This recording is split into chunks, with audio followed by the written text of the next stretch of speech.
तो promise of rise, static analysis for promise of rise in life is primarily seen by the status promised in the basic birth horoscope and दशमांशा।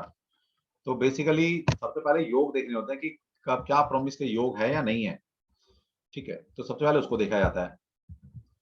अब जैसे जिस तरह से हमने राजयोग पढ़े थे, अब ये कहीं भी लगा सकते हो आप। मान ले किसी ने D9 चार्ट में लगाना है, तो D9 चार्ट में भी राजयोग लगा लो।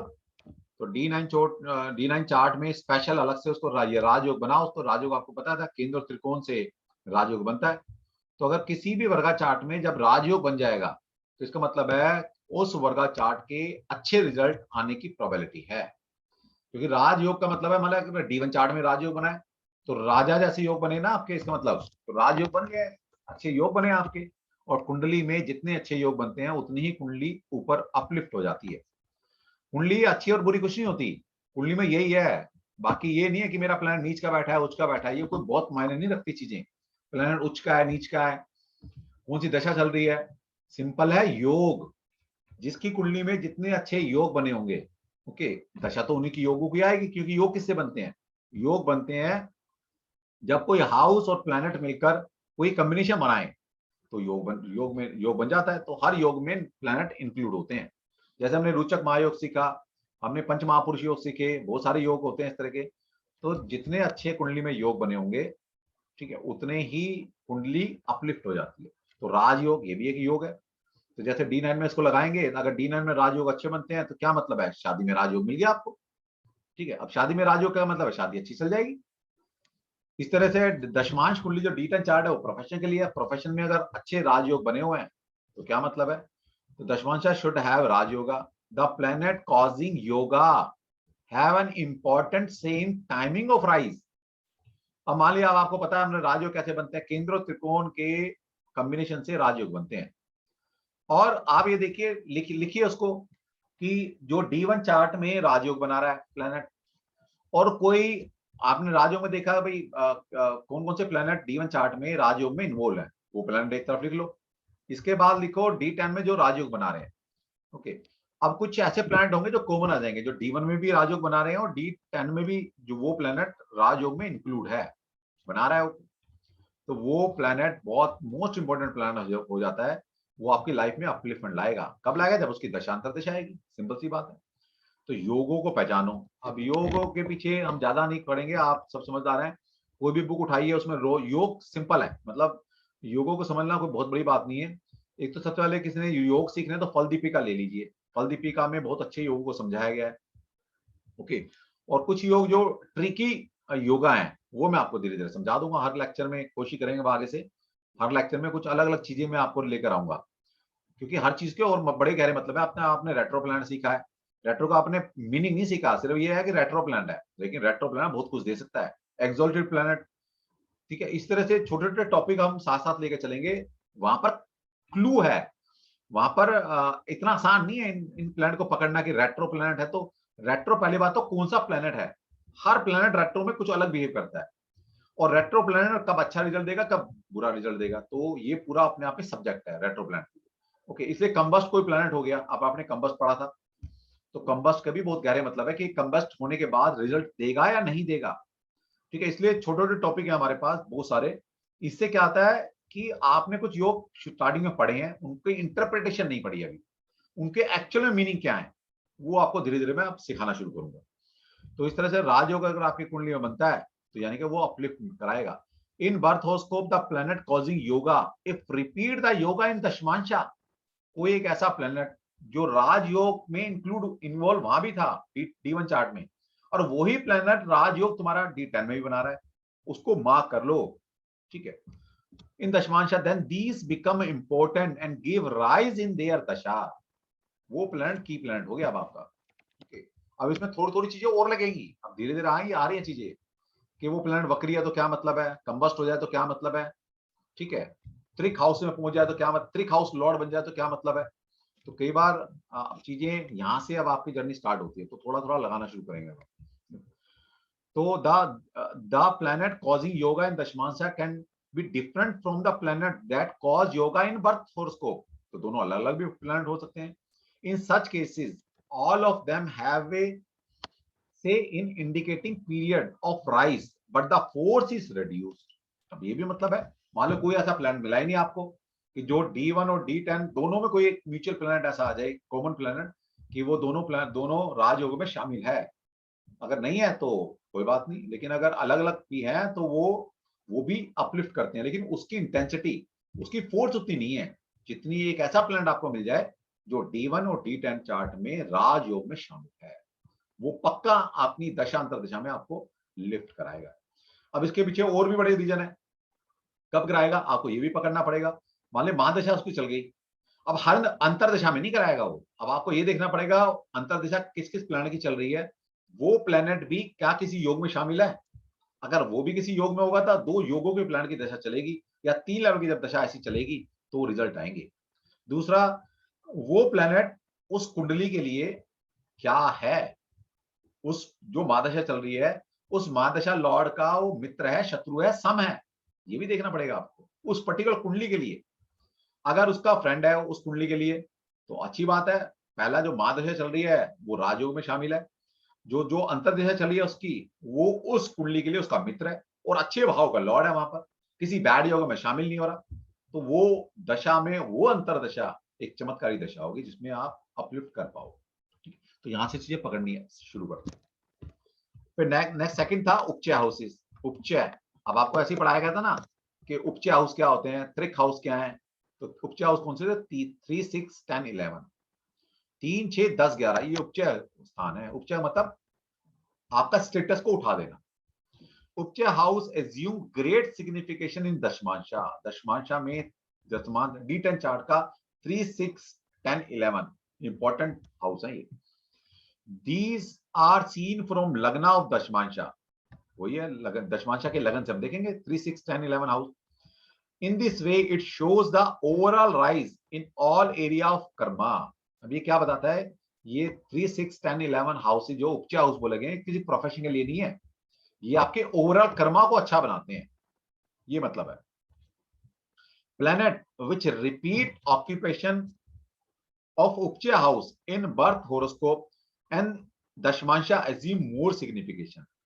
ठीक है, तो कोई एक ऐसा प्लैनेट मिल जाए जो यहाँ पर भी इनका लॉर्ड है और वहां पर भी उनका लॉर्ड है, तो वो उसकी इंपॉर्टेंस और ज्यादा बढ़ जाती है। फिर दूसरा डायनेमिक टाइमिंग। टाइमिंग के लिए the dynamic analysis is the analysis of दशा, यहाँ पर दशा एनालाइज करनी पड़ेगी आपको। These दशा कैन बी विंशोत्तरी दशा, प्रोग्रेस योगिनी दशा और चर दशा। Some guideline to the great of rise और fame by the dasha are given. अब यहाँ पर दशा पकड़नी पड़ेगी। विंशोत्तरी दशा भी थोड़ी थोड़ी शुरू करेंगे आपको, इसके लिए हम वो शुरू करेंगे, सबसे अच्छी बुक है उसकी, मैं बुक भी बता दूंगा, ले लेना वो दशा के ऊपर ही है कि किसकी दशा में कौन सी दशा अच्छी जाती है और कौन सी बुरी जाती है। वो दशा बुक का नाम याद नहीं आ रहा, वो पर्टिकुलर बुक है, श्लोकों में बुक है, वो श्लोक है उसमें, उन श्लोकों को डिकोड किया गया फिर। ठीक है, तो वहां से पता लगता है आपको, तो नाम याद नहीं आ रहा, बता दूंगा मैं। तो विंशोत्तरी दशा, क्योंकि आपको विंशोत्तरी दशा पता है, अभी योगिनी और वो नहीं पता, लेकिन फिर भी मैं कह रहा हूँ विंशोत्तरी के साथ साथ अगर आपने योगिनी और चर दशा लगानी शुरू कर दी तो वहां एक एक्यूरेट चीज लगा सकते हो। अगर कोई विंशोत्तरी दशा में टाइम अच्छा आ रहा है और वही टाइम फ्रेम में कुछ टाइम फ्रेम आपका योगिनी और विंशो अपना जैमिनी दशा भी अगर उसको अच्छा बता रही है तो डेफिनेटली फिर अच्छा होने वाला है। दशा must be first analyse in the birth horoscope, see it's involvement in yoga, it should not be involve in bad yoga. तो कभी भी कोई भी दशा, दशा तो दशा है, जब टाइम अच्छा चलता है तो हर फील्ड में अच्छा होगा आपका, ये नहीं है किसी पर्टिकुलर फील्ड में अच्छा होगा। जब टाइम अच्छा चलता है तो सारी चीजें लगभग अच्छी होती हैं। ओके, तो पहली बात तो दशा हम D1 चार्ट में देखेंगे। तो D1 चार्ट में देखो कि अगर, क्योंकि सारे योग लगन चार्ट में बनते हैं, तो ये देखो जो जिस प्लैनेट की महादशा चल रही है क्या वो किसी योग में इन्वॉल्व है। अगर वो किसी भी योग में, अच्छे योग में इन्वॉल्व है तो इसका मतलब वो दशा, ओवरऑल दशा आपकी अच्छी जाने वाली, ओवरऑल। ठीक है, अब फिर वो देखेंगे D10 में क्या है उसकी position. It should not be involve in bad yoga, तो वो चल, मैं कह रहा हूँ किसी योग में भी इन्वॉल्व नहीं है, लेकिन किसी बुरे योग में जिसकी महादशा स्टार्ट हुई है ना, वो कोई बुरा योग नहीं कुंडली में बना रहा। ओके, इसलिए आगे से हम 2, 4, 4, 5 ना योग आगे हर क्लास में करने वाले हैं, ताकि योग को भी थोड़ी नॉलेज हो जाए, जो इंपॉर्टेंट योगा है। वैसे तो बहुत सारे योगा हैं, सारे नहीं करने वाले, लेकिन जो इंपॉर्टेंट योगा हैं जिनकी इंपॉर्टेंस बहुत ज्यादा है, उनको हम धीरे धीरे करने वाले हैं। ठीक है, अगर कोई महादशा चल रही है, वो किसी योग में शामिल नहीं है, तो कोई बात नहीं, वो भी अच्छी जाएगी दशा, लेकिन वो बुरे योग में शामिल नहीं होनी चाहिए, ये ध्यान रखना है। फॉर विंशोत्तरी दशा, सॉरी मैं आपको हाँ सर सॉरी मैं आपको बीच में कोई डिस्टर्ब नहीं, कर कोई रही नहीं, हूँ कोई नहीं, sir. Can I leave the meeting because मुझे कहीं अर्जेंटली जाना है। कोई बात नहीं मैम, अरे कोई बात नहीं, रिकॉर्डिंग का मिल जाएगी, रिकॉर्डिंग सुन लेना, काम कर लेना लेकिन, ठीक है। हाँ डेफिनेटली, चलो कोई थैंक नहीं, you sir, okay okay. Bye. For Vimshottari dasha the महादशा, MD का मतलब महादशा, the for Vimshottari dasha MD mahadasha should be related to kendra of birth horoscope. तो केंद्र स्थान को बोला गया विष्णु स्थान, शायद मैंने बताया होगा, नहीं बताया तो याद कर लेना, केंद्र स्थान को विष्णु स्थान बोला जाता है, और विष्णु का मतलब है शुभ। तो जब कभी भी केंद्र की दशा चलती है, महादशा लॉर्ड मतलब केंद्र का कोई स्वामी है, और वो किसी बुरे योग में शामिल नहीं है, तो वो दशा ये समझिएगा कि ओवरऑल दशा वो अच्छी जाने वाली है। We check the MD lord in navamsha. Parashar ऋषि, जो पराशर ज्योतिष पढ़ रहे हैं, पराशर ऋषि जी ने ये बोला है कि किसी भी इवेंट के लिए, किसी भी चीज के लिए आपने लगन चार्ट के साथ साथ नवांश कुंडली को भी जरूर देखना है, जरूर देखना है। मतलब लगन चार्ट के बाद उन्होंने नवांश कुंडली को बहुत मोस्ट इंपोर्टेंट दिया है। यहाँ पर उन्होंने पॉइंट बताए हैं, वैल्यू बताई है, कैसे जैसे लगन चार्ट की अगर 8 वैल्यू है तो उसकी 6.5 वैल्यू बताई है नवांश में चार्ट की, ठीक है, और बाकी वर्ग चार्ट की अलग अलग थोड़ी थोड़ी बताई है।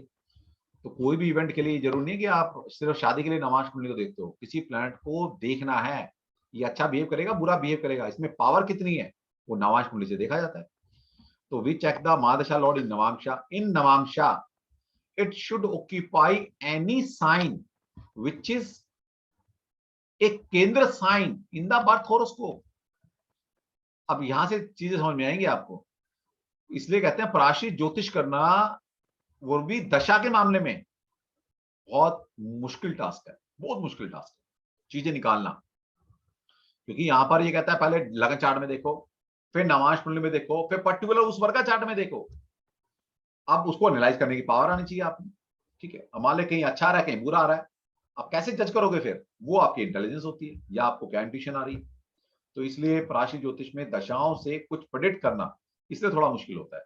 इसलिए नाड़ी ज्योतिष में थोड़ा इजी होता है, इसलिए बताया गया था आपको नाड़ी में क्या है, ये कॉम्बिनेशन है तो है, नहीं है तो नहीं है, बात खत्म। वहां तो इफ एंड बट का सवाल ही नहीं है, ठीक है। तो ये मतलब है। तो यहां से क्या पकड़ेंगे आप? कोई एक ऐसी दशा लोट पकड़िए कि जो आपके अभी केंद्र की दशा चल रही हो, ओके, ठीक। उसके बाद वो प्लैनेट D1 चार्ट में कोई बुरे योग में शामिल ना हो, अच्छे योग में नहीं है कोई बात, कोई योग नहीं बना रहा कोई बात, लेकिन बुरे योग में शामिल नहीं होना चाहिए। इसके बाद उस प्लैनेट की जो महादशा चल रही है आपकी, उसको हम देखेंगे नवांश कुंडली में। अगर नवांश कुंडली में भी वो प्लैनेट किसी ऐसी राशि में चला जाए जो कि लगन चार्ट के केंद्र की राशि है, ओके, तो क्या क्या मतलब है उसका? तो मतलब ये है कि वो दशा वाकई में वो आपको फ्रूटफुल रिजल्ट देने वाली है। The best placement is the sign of 10th house in birth horoscope. और सबसे अच्छी बात क्या है कि D1 के 10th हाउस में जो राशि है, नवांश कुंडली में वो राशि जिस भाव में पड़ी हो, मां दशा लॉर्ड अगर उसी राशि में जाकर बैठ जाए तो ये सबसे अच्छी बात है। वैसे तो केंद्र स्थान में ये बोला गया सारे स्थान अच्छे हैं, लेकिन अगर इसकी इंपॉर्टेंस देखी जाए तो सबसे पहले 10th हाउस आता है, फिर 7th आता है, फिर 4th आता है, फिर 1 आता है। तो पावरफुल के मामले में it should be related with 10th और 11th हाउस इन नवांशा। और मजे की बात है कि वो 10th हाउस और 11th हाउस से उसका संबंध बन जाए। संबंध आपको पता है कैसे बनता है? 3 तरह से संबंध बनता है, एक्सचेंज से, कंजक्शन से और आस्पेक्ट से, ओके। तो ये वही चीज यहां लगानी है आपने, तो संबंध बन जाए। Other placement can give happiness if it is under influence of kendra lord, but it does not have much influence on the person. तो दूसरी कंडीशन क्या अच्छी होती है कि जो केंद्र के लॉर्ड हैं, अगर उनसे भी उस प्लेनेट का जिसकी मां दशा चल रही है उसका संबंध बन जाता है, तो भी कुछ अच्छा होने की प्रोबेबिलिटी बन जाती है। और जो रूल हमने महादशा में लगाया है, अब देखिए कितनी टेढ़ी खीर है। पहले तो महादशा को लगन में चेक करो, D1 में चेक करो, D10 में चेक करना है। उसके बाद इसी तरह से अंतरदशाएं तीनों चेक होंगी, फिर प्रत्यंतर दशा चेक होगी। अब जहां जहां पर एमडी, महादशा, अंतरदशा और प्रत्यंतर दशा तीनों लेवल की दशाएं एक अच्छी प्लान की आ जाएंगी, वो दशा में आपको फ्रूटफुल रिजल्ट मिलेगा। ठीक है। Finally MD is checked in dashamsha. Here also the MD lord must be connected to kendra और 11th हाउस। यहां पर भी यही बोला गया है कि केंद्र और 11th हाउस से संबंध बने। ठीक है, तो वो अच्छा है। अब ये तीन चीजें लगाई हमने, D1 चार्ट, D9 चार्ट और D10 चार्ट। ठीक है, अब इसके साथ साथ यही सारी चीजें रिपीट विद एडी, अंतरदशा लॉर्ड, क्योंकि महादशा तो चलेगी उसमें अंतरदशा भी चलेंगी, अंतरदशा के साथ लगाओ। और यही सारी चीजें पीडी के साथ लगानी है। अब हो गया ना टास्क, कितना लंबा चौड़ा टास्क करो। तो जब ये तीनों एक अच्छी आएंगी, वो टाइम फ्रेम पकड़ लो आप, वो टाइम फ्रेम को आप लिख कर दे सकते हो भाई यहां पर कुछ अच्छा होने की प्रोबेबिलिटी। ये मतलब है। ये तो था राइज का कि भाई राइज कब कब मिलेगा आपको। भाई कोई नो यही तो पूछना आएगा अपलिपमेंट कब होगी, मेरा टाइम अच्छा आएगा, बिजनेस में कब राइज करूंगा। ठीक है, तो आप ये चीज चेक करो पराशरी दशा से, तो राइज हो जाएगा। बाकी जैमिनी ज्योतिष के रूल और प्रमोशन का क्वेश्चन है कि प्रमोशन होगा, हाँ वही बता रहा हूँ, प्रमोशन कब होगा, तो वो यही चीज देखेंगे फिर। बिल्कुल ये चीज देखनी है। और अभी कुछ रूल भी बताऊंगा आपको, प्रमोशन के भी बताता हूँ। ये तो था एक जनरल कि भाई आपको आपकी प्रोफेशनल लाइफ कब अच्छी होने वाली है। ठीक है, दूसरा ये भी है कि जब कभी भी दशा चले, राइज राइज कब हो सकता है आपका, राइज आपका होगा जब आपका जो D10 का लगन बनेगा उसके लॉर्ड की दशा आएगी, तब आपका राइज हो सकता है। ठीक है, दूसरा D10 के 10th हाउस में जो राशि है उसकी जब दशा आएगी वो राइज कराएगी आपको। लेकिन राइज कब कराएगी ये भी सुन लेना। दूसरा पहले ये बताया था कौन कौन सी दशाएं। इसके बाद D10 के 10th हाउस से, D10 के 10th हाउस से 9th और 11th हाउस कौन से बने आपकी कुंडली के, 6th हाउस और 8th हाउस। अगर D10 के लगन चार्ट की बात करता हूं मैं, D10 चार्ट की बात करता हूं, 7th नहीं 6th and 6th house, 9th और 11th। तो D10 के 10th हाउस से 9th और 11th हाउस कौन से होंगे, लगन से 6th हाउस और 8th हाउस। जब इनकी दशा चलेगी तब इंसान राइज करता है, प्रोफेशनल लाइफ में राइज करता है। लेकिन यही दशा उसको डुबा भी सकती है, वही राइज कराएगी और वही डुबा सकती है। कैसे, अगर वो प्लैनेट जो है आपका, मान लीजिए जो लगन लॉर्ड बन गया, कोई प्लैनेट वीनस बन गया, कोई भी बन गया, या D10 का 10th हाउस लॉर्ड कोई प्लैनेट बन गया, अगर वो प्लैनेट किसी दुर्योग में शामिल है, बुरे योग बना रहा है आपकी कुंडली में, तो जब ये दशा चलेगी तब आपका डाउनफॉल स्टार्ट हो जाएगा। तो वही हाउस का लॉर्ड आपको ऊपर भी उठा सकता है, तो वही हाउस का लॉर्ड आपको नीचे भी गिराएगा। कब उठाएगा, अगर वो किसी अच्छे योग में शामिल है तब भी उठा देगा, लेकिन अगर वो कोई बुरे योग में शामिल हो गया तो फिर आपको डाउनफॉल चालू कर देगा। सर ये बुरा योग D10 में ही देखना है ना? नहीं, योग होते हैं हमेशा लगन चार्ट में। अच्छा। योग जितने बनते हैं ना योग, वो सारे लगन चार्ट में बनते हैं। ठीक है, वो धीरे तो धीरे ये हम बताएंगे। D10 से 9th एंड 11th हाउस का लॉर्ड पिक करके लगन चार्ट में हमें उसके योग देखना लगन चार्ट में देखो प्लैनेट क्या किसी बुरे योग में शामिल तो नहीं है। अगर वो बुरे योग में शामिल है तो जहां इसने राइज कराना था ना, अब यही सबसे बड़ी बैंड बजाएगा। ठीक है, तो अभी यहाँ फॉल में देखते हैं। We have dealt with the rise of a person. Rise is the elevation of a person. Fall is loss of a status in society, या financial loss या humiliation suffered. Fall is analyzed by astrologically in two way. जिस तरह हमने rise देखा था, इस तरह हम fall भी दो वे में देख सकते हैं। Static है जो promise of horoscope है, और dynamic है timing। तो promise of fall, the promise of fall is seen in birth horoscope and the दशमांशा। दोनों में इसको एनालाइज कर सकते हो आप। बर्थ चार्ट में फॉल का क्या मतलब है, वो तो ओवरऑल फॉल है कि भाई हर लाइफ के हर सेक्टर में आपको परेशानी आएगी, लेकिन पर्टिकुलर कोई फॉल का हमने कॉम्बिनेशन पकड़ा, अगर वो D10 में है तो प्रोफेशनली फॉल हो रहा है। बर्थ हॉरोस्कोप क्या है, the combination of rise can present along with combination of fall. अब दोनों भी चीजें आ सकती हैं आपकी, लेकिन फॉल का मतलब क्या है, भाई आप ऊपर उठोगे तभी तो नीचे गिरोगे। अब जब आप ऊपर ही नहीं उठो तो नीचे क्या गिरने वाले हो। तो ये भी देखा गया है कि राइज के पहले कॉम्बिनेशन बने होंगे तब फॉल के कॉम्बिनेशन आते हैं, क्योंकि जो इंसान ऊपर उठाए नहीं तो गिरेगा क्या, इसलिए कहते हैं जो जमीन पे है वो जमीन से नीचे क्या गिर सकता है। The rise and fall will be felt according to dasha operating. तो ये देखा जाता है कि फॉल आने से पहले राइज की दशा जरूर आएगी एक बार आपकी लाइफ, तभी तो फॉल आएगा। Normally a period of rise will come first and then the period of fall will be experienced. तो प्रेजेंस ऑफ दुर्योग और बैड योगा। अब मान लीजिए 10th हाउस इज एस्पेक्टेड और ऑक्यूपाइड बाय द त्रिक हाउस, त्रिक लॉर्ड। अब ये आप बर्थ चार्ट में भी देख सकते हो और अलग से उसमें भी देख सकते हो, D10 चार्ट में भी, ठीक है। लेकिन birth chart, bad yoga birth chart में बनते हैं, लेकिन वहां पर भी इंडिविजुअल चार्ट को अगर आपने एनालाइज करना है तो वहां पर भी सब चीजें लगा सकते हो आप। तो 10th हाउस इज एस्पेक्टेड और ऑक्यूपाइड बाय द त्रिक लॉर्ड। त्रिक लॉर्ड आपको पता है 6 8 12। तो अगर लगन चार्ट में 10th हाउस के अंदर अगर 6 8 12 के लॉर्ड बैठे हैं, ओके, तो ये कोई अच्छा योग नहीं है, बैड योग बन गया। क्योंकि बुरे योग का मतलब क्या है कि किसी भी हाउस का या तो एक्सचेंज 6 8 12 से हो जाए, या फिर 6 8 12 लॉर्ड जिस हाउस में जाके बैठते हैं उस हाउस को खराब करते हैं। क्योंकि ये 6 8 12 क्या, यही परेशानी के लॉर्ड घर है, और तो बाकी सारे घर अच्छी हैं, तभी त्रिक हाउस बोला इनको, ठीक है। दूस्थान सर यहाँ पर एक बात कहना चाहूंगा कि जैसे आपने बताया कि 6 8 12 के जो भी या कोई भी प्लेनेट 6 8 12 में बैठ जाता है, तो सपोज जैसे आपने अभी बोला कि त्रिक हाउस का जो स्वामी, जैसे 6 का स्वामी अगर 12th हाउस में चला जाता है, तो वो आपने हमें सिखाया था, जो हमने बेसिक में आपने ये सिखाया, विमल योग, हर्ष योग, और ये भी बनाते हैं। तो मैं यहाँ का क्या कह रहा हूँ, वो कहाँ है? वो सर गया तो वो भी त्रिक हाउस में है ना सर, 6ठा लॉर्ड और 8वां। यही तो बात है, बुरा व्यक्ति बुरी जगह अच्छे रिजल्ट देगा,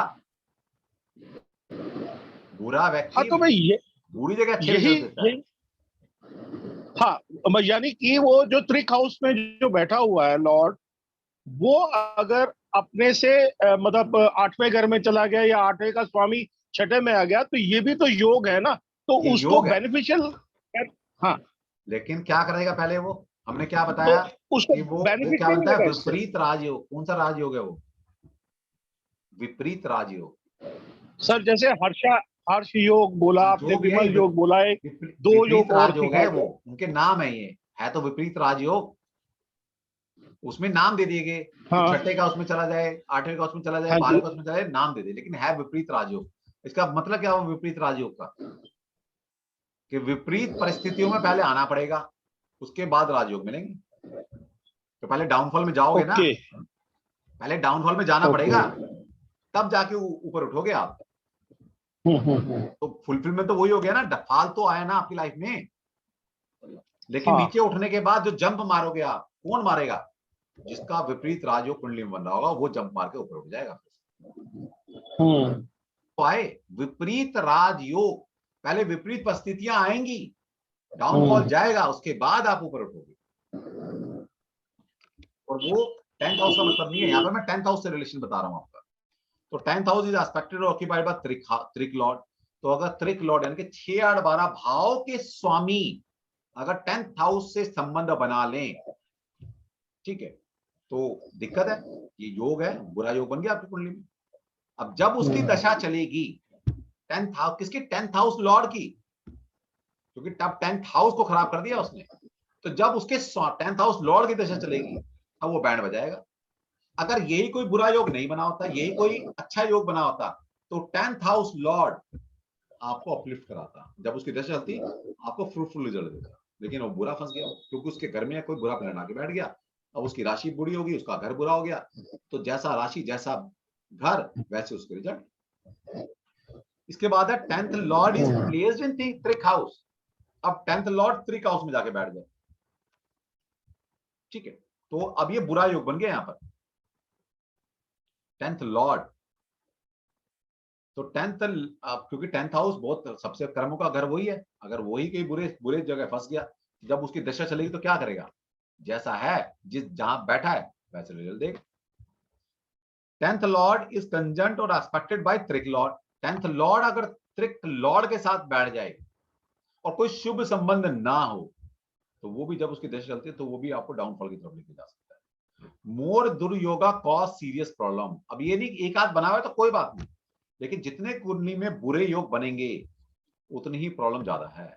ओके, और अगर कोई बुरा योग कुंडली में बना भी हुआ है लेकिन कुछ अच्छे, अब ये एक तो बुरा योग बन गया बुरी जगह जाकर, और एक बुरा योग बना अच्छी जगह जाकर। तो अगर बुरा योग भी है लेकिन वो अच्छी जगह जाकर बन जाए तो फिर भी थोड़ा सा सेविंग ग्रेस मिल जाती है, या कोई शुभ प्लैनेट उनको दृष्टि संबंध बना दे तो भी वो जो दुर्योग कुंडली में बना हुआ है उसके इफेक्ट कम हो जाते हैं।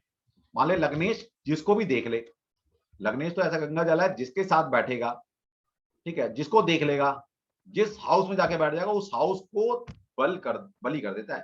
बेशक पिट जाए, खुद खराब हो जाए, बेशक वो गंगा जल है, वो ऐसा गुरु है कि वो किसी घर भी जाके बैठेगा उस घर की वाहवाही हो जाएगी। आप देख लो आपका लगन लॉर्ड कहां पर है। जैसे मेरा लगन लॉर्ड 5th हाउस में है, तो आज हमारी पहचान क्या है? एजुकेशन सही है, स्पिरिचुअलिज्म से सही है, धर्म सही है, और मेरा पंचम घर में बैठ गया तो वही सारा फोकस लाइफ का वहीं रहेगा। तो देख लो आपका जिस घर में है तो वहां से रिजल्ट आते हैं।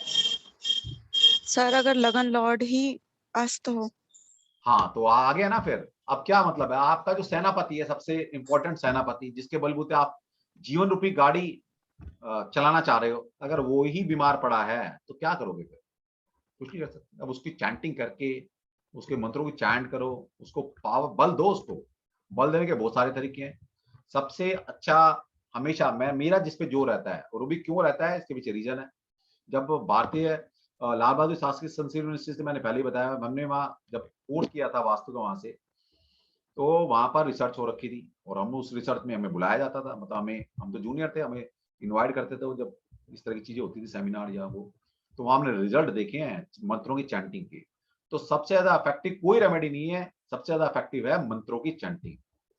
मंत्र सीधा सीधा मंत्रों को ये बोला गया है, आप सीधा जैसे हॉटलाइन होती है ना दो देश के बीच में, हॉटलाइन, जैसे प्राइम मिनिस्टर प्राइम मिनिस्टर से बात करेगा वो नॉर्मल कॉल नहीं करता, उनकी एक हॉटलाइन अलग से बिजती है। तो ये मंत्र समझ लिया हॉटलाइन है ईश्वर के साथ कनेक्ट करने का। तो मंत्रों की चैंटिंग करो। लेकिन आजकल मंत्र नहीं कोई करता, वो कहता है कोई दान दक्षिणा या कुछ ऐसा चीज बता दो, रख लिया पास, कुछ पहन लिया बस। वो भी काम करते हैं नो डाउट, लेकिन वो पता नहीं कब एक्टिवेट होगा, कब काम करेगा। आप सीधा कनेक्शन क्यों नहीं जोड़ते? सीधा कनेक्शन जोड़ो, मंत्रों से चैंट करो। तो जिसके भी कोई प्लैनेट वीक है उसको डेली 108 टाइम्स, 108 बार उस मंत्र को चैंट डेली करो, अगर आप में लाइफ अपलिफ्ट करना चाहते हो। वरना क्या है, आपकी कुंडली का की प्लैनेट जो है अगर वही बीमार हो जाए तो कहां से तरक्की आएगी? सब कुछ लगन से है। और पराशर जी ने ये बोला है, जिसका लगन और लगना लॉर्ड स्ट्रॉन्ग है, कुंडली में चाहे कितने भी बुरे योग बनेगा तब भी वो लाइफ जी जाएगा। और अगर कुंडली में कितने धन योग, राज योग, अच्छे योग बने हुए हैं, लेकिन अगर कुंडली का लगन और लगना लॉर्ड ही पिट जाए तो आप एक ऐसे धनी व्यक्ति हो जिसको आप है तो बहुत कुछ लेकिन यूज किसी का नहीं कर पाओगे। मर्जी आपकी है, ठीक है। तो उसको चैंट करो, जितना कर सकते हो एक्टिवेट करो उसको। दूसरा ये भी देखने में आया है, अगर उस प्लैनेट के रिलेशनशिप को भी आप खुश रख लेते हो। आपका कौन है लगना लॉर्ड जिसका कम्बस्ट था? हाँ जी, किसने बोला था अभी कि पीयू ने बोला था शायद, सुन रहे हैं पीयू? चलो, जो भी आपका लगना लॉर्ड है उसका एक सर मैंने बोला था सर, वॉइस ब्रेक हो रही है। अच्छा कोई बात नहीं। तो आपका लगना लॉर्ड कौन है? आपकी आवाज नहीं आ रही, शायद आपका नेट वीक है, पता नहीं, मेरा तो नहीं होगा, मेरा तो सबको नहीं आवाज पहुंचती। तो जो लगना लॉर्ड है आपका, मान ले किसी का लगना लॉर्ड मरकरी है। अब मरकरी का एक रिलेशन होता है, और वो भी एक हाउस में। मरकरी का एक रिलेशन होता है, रिलेशन है आपकी लाइफ में। हाँ सर, मरकरी है, ठीक है। राहु और शनि के। चलो कोई बात नहीं, मरकरी लगन लॉर्ड है ना, ठीक है। अब मरकरी अगर लगन लॉर्ड है तो मरकरी के मंत्रों की चैंटिंग करनी है आपने, ठीक है। मरकरी किसका रिप्रेजेंट करता है? ग्रीनरी को, ठीक है। तो ग्रीनरी बढ़ाओ, नेचर को दो ग्रीनरी, पेड़ लगाओ। अब नेचर किसी का रखती नहीं है, बता देता हूं मैं आपको। नेचर में आप क्या करते हो? नेचर में एक बीज लगाते हो किसी भी चीज का, और नेचर क्या करती है आपको? मान लिया एक आम का बीज लगा दिया आपने, एक आम ही तो लगाया ना आपने, और नेचर ने कितना दिया आपको? जैसे वो गाना है ना, तुम 1 लाख दोगे वो 10 लाख देगा, ये नेचर के ऊपर फिट बैठती है। नेचर को लिए आप कुछ भी करो, नेचर पलट के आपको कई सौ गुना करके देगी, उसको आप लगा लो। और नेचर को मदर बोला गया है, ठीक है, मदर। और मदर क्या करती है? मल्टीप्लाई करती है सर चीजें। 3 हाउस में है कोई बात शनि नहीं, और राहु के साथ। कोई बात नहीं, मतलब खराब हो गया ना, पहले तो 3000 में पहुंच गया, ऊपर से शनि राहु ने और पकड़ लिया, ठीक है। हाँ। तो क्या होगा? सब कुछ होते हुए भी हाँ, और अस्त भी है। अस्त भी हो गया, बताओ। अब मतलब अब जान लोगे बच्चे की, है, ठीक है, कोई बात नहीं। तो अब सबसे पहले पकड़ो कि है, मान लो मरकरी है किसी का, मरकरी के मंत्रों को डेली चैंट करना है आपको। जैसे खाना डेली खाते हो ना आप, तो सुबह सुबह उठो, ठीक है, 108 बार मंत्रों की चैंटिंग करो मरकरी की। मरकरी को स्ट्रॉन्ग करना है आपने, अगर लाइफ में कुछ चाहते हो मरकरी को स्ट्रॉन्ग करो, बाकी छोड़ दो, दशा वशा रेमेडी कुछ नहीं, अपने लगन को स्ट्रॉन्ग बनाओ सबसे पहले। दूसरा, मरकरी क्या बताया आपको? ग्रीनरी को रिप्रेजेंट करता है, ग्रीन कलर है ना, ग्रीनरी। तो जितना ग्रीनरी को फैलाओगे, पेड़ लगाओ, रेजोल्यूशन बना लो कि हर हफ्ते एक पेड़ लगाना है। क्या दिक्कत है? पैसे खर्च करो, पैसा अगर आपके पास है 200-400 रुपए का पेड़ लगाओ, उसको केयर टेक करके उन्हें बड़ा करो, फिर उनको बाग बची में लगा के आओ, मंदिर में लगा के आओ या पार्क में लगाओ। तो नेचर को आप क्या कर रहे हो? नेचर को बढ़ा रहे हो। और जिस दिन नेचर को आपने बढ़ाना शुरू कर दिया, नेचर किसी की रखती नहीं है। आप एक बीज डालते हो, ठीक है, नेचर आपको कई सौ गुना मल्टीप्लाई करके देती है। उधर नहीं बाबा, गंदे पापा नहाएंगे, बाबा नहाएंगे, इधर खेल ले, ऑफ करके रखा करो। शिना शिना सभी के सभी माइक ऑफ होने चाहिए। जब किसी ने पूछना है तो ऑन कर लो, नहीं तो क्या होगा, आपको नहीं बताता माइक ऑफ है, फिर आप बच्चे से बात करोगे, बिल्कुल डिस्ट्रैक्शन होता है, ठीक है। तो सबसे पहले ये करो। इसके बाद क्या करना है आपने? इसके बाद हर प्लेनेट का एक रिलेशन है आपकी लाइफ में। जैसे मरकरी क्या होता है? मरकरी आपकी बहन, बुआ और बेटी, इनको मरकरी से रिप्रेजेंट किया गया है। और मरकरी को बच्चा बोला गया, राजकुमार। तो हर छोटा बच्चा मरकरी है। अब क्या करना है? बच्चों को खुश रखो। आपके घर के बच्चे हो, किसी दूसरे का बच्चा हो, गरीब बच्चे हो, उनको जाके खुश करो ना। तो छोटे छोटे बच्चे जो प्ले स्कूल में, प्राइमरी स्कूल में, जो गवर्नमेंट स्कूल में पढ़ रहे हैं, उनको जाके कुछ गिफ्ट दो, ताकि बच्चों के चेहरे पे मुस्कान आए। जितनी उन बच्चों के चेहरे पे मुस्कान लाओगे आप, तो क्या मतलब है? आप अपना मरकरी को ठीक कर रहे हो। वो मरकरी तो है वो, तो इतने सारे मरकरी मिलकर आपका ऊपर वाले मरकरी को ठीक कर दें, सिंपल। तो और क्या बोला गया? बहन, बुआ, बेटी। तो बेटी को भी मरकरी से रिप्रेजेंट किया गया, बच्चों को मरकरी से रिप्रेजेंट किया, बहन को मरकरी से रिप्रेजेंट किया, आपकी अपनी बुआ को रिप्रेजेंट किया गया मरकरी से। तो भाई अगर बुआ है तो बुआ को गिफ्ट देने जाओ ना, बुआ की रिस्पेक्ट करो, बुआ को घर बुलाओ, खाने पर उनकी सेवा करो। सेवा का मतलब यही है कि भाई कभी कभी खाने बुला लिया। जिस तरह बहन बेटी को, बुआ को, अपने घर की बेटी है ना, वो उनकी ब्लेसिंग लो जितनी ले सकते हो। तो बुआ की ब्लेसिंग लो, बहनें हैं उनको दो, जितना दोगे उतनी प्रॉस्पेरिटी आपकी आएगी। तो ये प्रैक्टिकल चीजें हैं आपकी लाइफ की। लेकिन लोग पता नहीं क्या कहाँ की रेमेडी में चले जाएंगे, लेकिन जो प्रैक्टिकल रेमेडी है वो नहीं करेंगे। तो इनसे सबसे जल्दी अपलिफ्ट होता है प्लेनेट आपका, सबसे जल्दी। तो यहां से पकड़ना सीखो आप। तो इस तरह हर प्लेनेट का, मान लीजिए किसी का जुपिटर बन गया। अब जुपिटर का मतलब क्या है? जुपिटर के मंत्रों की चैंटिंग करो, जुपिटर फंस गया आपका पूरा। दूसरा, जुपिटर क्या है? Acceptive norm of society is Jupiter. तो भूल से भी कोई ऐसा काम ना करो जो सोसाइटी के रूल्स को डिस्ट्रॉय करता है। समाज है ना, समाज का एक ताना बाना है। तो सामाजिक व्यवस्था चल रही है आपकी, एक रूल्स एंड रेगुलेशन है समाज के। हर समाज के रूल्स एंड रेगुलेशन है कि भाई क्या होना चाहिए, क्या नहीं होना चाहिए। तो समाज को संभालना है अपना। कोई ऐसा काम मत करो सामाजिक लेवल पर जिससे कि समाज की व्यवस्था बिगड़े। पहले आपका जुपिटर पिटा हुआ है और इसको बिगाड़ लोगे आप, तो जुपिटर वो खराब हो गया आपका। दूसरा, जुपिटर क्या है? गुरु। अब गुरु तो कहीं भी गुरु हो सकता है। जितने आपको एकेडमिक पढ़ा है वो भी आपका गुरु है, जो आपको ऑकल्ट साइंस पढ़ा रहा है वो भी आपका गुरु है। तो गुरुओं का सम्मान करो। और सम्मान का मतलब ये नहीं कि भाई उनको फूल माला पहनानी है, आपने रिस्पेक्ट देनी होती है, आपने उनका आदर करना है, उनका सम्मान करना है, ठीक है। जितना उनको गुरुओं का आशीर्वाद लोगे, ठीक, उतने ही जाकर आपको जो जुपिटर खराब अवस्था में बैठा है ना, वो ठीक होना शुरू हो जाएगा। Simple simple remedy. नहीं तो जुपिटर के मंत्र की चैंटिंग करो। जुपिटर क्या है? धार्मिक स्थान। इस जुपिटर कालपुरुष कुंडली में क्या है? 9वीं राशि पड़ती है, और 9वीं राशि का जुपिटर की राशि है। तो 9th हाउस के क्या बोला हमने? धर्म स्थान। तो सिंपल सी बात है, धर्म स्थान पर जाकर जितनी सेवा करोगे, जितनी धार्मिक यात्राएं करोगे, उतना जो आपकी कुंडली में जो लगन लॉर्ड है जुपिटर, वो पिटा हुआ बैठा है, उसमें पावर नहीं है, उसकी उसको आप बल दे रहे हो। बहुत सारी चीजें हैं। जुपिटर क्या आपके थ्रॉट चक्र पर रूल करता है, तो इसका मतलब क्या, थ्रॉट से क्या करते हो आप, बोलते हो, सारी आवाज आपकी यहीं से निकल रही है। तो इसका मतलब है आप किसी के लिए बुरा नहीं बोलोगे। पहले जुपिटर आपका खराब है, जितना बुरा बोलोगे, कंठ से जितनी नेगेटिव वाइब्रेशन, नेगेटिव चीज निकालोगे, जुपिटर आपका और खराब होता चला जाएगा। इसलिए हमें क्या सिखाया गया है, अच्छी वाणी बोलिए, सबके लिए अच्छा सोचिए। आपकी सोच का कारक जुपिटर है, आपके गले का कारक जुपिटर है। तो अगर आप इसके लिए हमेशा अच्छी अच्छी बातें बोलते हैं, ज्ञान की बातें, हम आपकी हमेशा आशीर्वाद निकलता है आपके मुंह से, किसी के लिए बुराई नहीं निकलती, ठीक है, हमेशा आप कहते हो सब सुखी रहे, तो उतना ही जुपिटर स्ट्रांग होता चला जाएगा। अब ये प्रैक्टिकल रेमेडी कोई करता नहीं है, वैसे भजन करते रहेंगे, वैसे दुनिया भर की चीजें कर लेंगे, लेकिन प्रैक्टिकल रेमेडी नहीं करेगा। ठीक है, तो आपका जुपिटर स्ट्रांग करना है भाई, मंत्रों की चैंटिंग करो।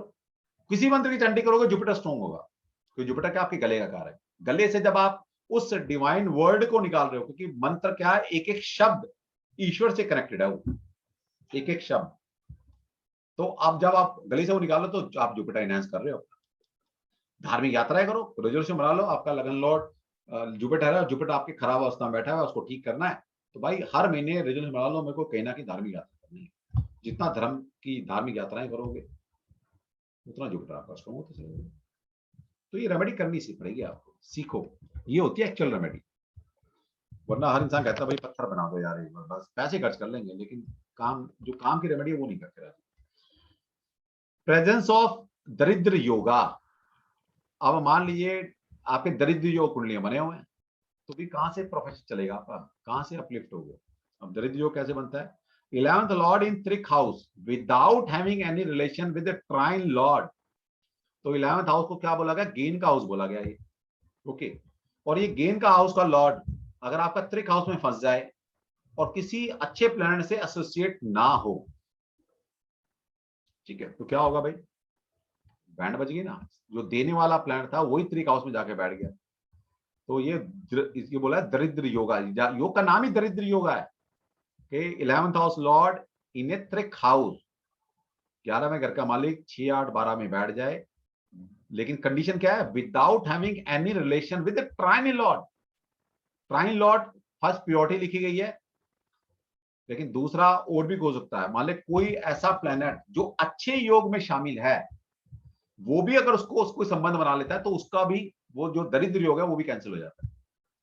तो मतलब क्या हुआ कि 11th हाउस लॉर्ड त्रिक हाउस से संबंध बना ले, और कोई भी अच्छा प्लैनेट, अब अच्छे प्लैनेट दो तरह से हो सकते हैं, एक तो ट्राइन लॉर्ड हमेशा अच्छे होते हैं, केंद्र स्थान के लॉर्ड हमेशा अच्छे होते हैं, और कोई भी कुंडली में प्लैनेट वो अच्छा है जो शुभ योग में शामिल है।